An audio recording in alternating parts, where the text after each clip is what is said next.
RJD के प्रवक्ता हमारे साथ हैं। अनुज जी, पार्टी में क्या मैसेज है इस पूरे घर के बदल डालने की प्रक्रिया के तहत? लोकतंत्र में परिवर्तन लोकतंत्र का बहुत अहम हिस्सा है।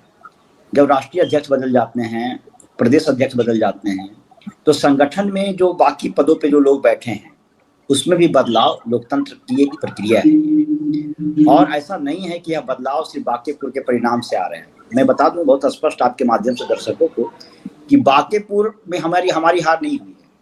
आप देखे होंगे कि आरजेडी के समय में जब हम पीक पे थे, जब हमारे मुख्यमंत्री लालू प्रसाद यादव भी थे, तो भी बांकीपुर की विधानसभा सीट हमारे पास नहीं थी। ये तो शर्म की बात बीजेपी के लिए है जो 35 सालों से लगभग उस सीट पर जो कब्जा जमाए हुए हार कैसे गई। तो वो उनका मूल्यांकन, वो अपना मंथन करें।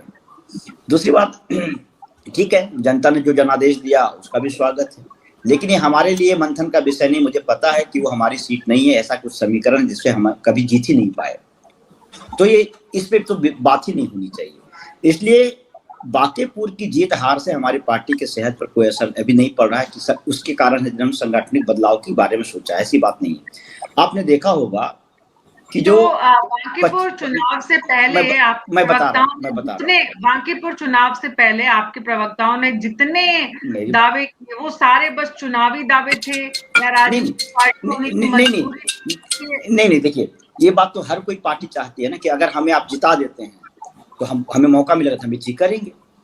ये कोई दावी चुनावी वादे क्या होते हैं? तो लेकिन आपकी फजीहत आम चुनाव में वोट कितने मिले थे, कितना कम हो गया, उसका क्या कारण? मेरी बात सुनिए ना, मेरी बात सुन लीजिए ना कि इसमें फजीहत की क्या आता है। यह सवाल बीजेपी के लिए, हमारे लिए नहीं है।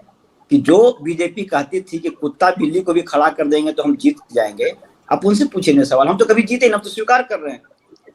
और उसमें ठीक है कि एक सीट से सरकार नहीं बदलेगी, ना ही बहुत बड़े वादे किए जा सकते हैं, लेकिन स्थानीय वादे तो होते ही हैं। जिसको बीजेपी से पूछे 30 वर्षों में कितना उन्होंने वादा निभाया, उस पर बात मत करिए। इसलिए मैं कह रहा हूँ कि जो हमारे अंदर जो बदलाव की जो बात हो रही है वो बांकीपुर के परिणाम से नहीं हो रहा है। आपने देखा होगा कि 2025 के चुनाव के बाद ही हम लोगों ने अपने संगठन में बदलाव की तरफ इशारा किया था। आप इस चुनाव से पहले क्या आपने देखा होगा कि छात्र जनता दल की इकाई को हमने भंग कर किया था ना। तो हमारे यहाँ तो 25 से प्रक्रिया चल रही है। धीरे धीरे आपको बहुत सारे बदलाव देखने को मिलेगा। तो यह इल्जाम बिल्कुल ना लगाएं कि बांकीपुर की वजह से हमने ऐसे किया या हमारे वरिष्ठ नेताओं के बीच में कुछ असहमतियां उसके कारण से हुआ। ये हमारी प्रक्रिया चल रही है। चर्चा हो रही है। चर्चा में आपने बताया कि बांकीपुर से इसका कोई रिश्ता नहीं है, कोई वास्ता नहीं है, तो हम आपकी बात को मानते हैं। पार्टी के प्रवक्ता आप हैं, आपकी पार्टी है, आपकी पार्टी के भीतर जो कुछ हो रहा है वो ड्यू प्रोसेस के तहत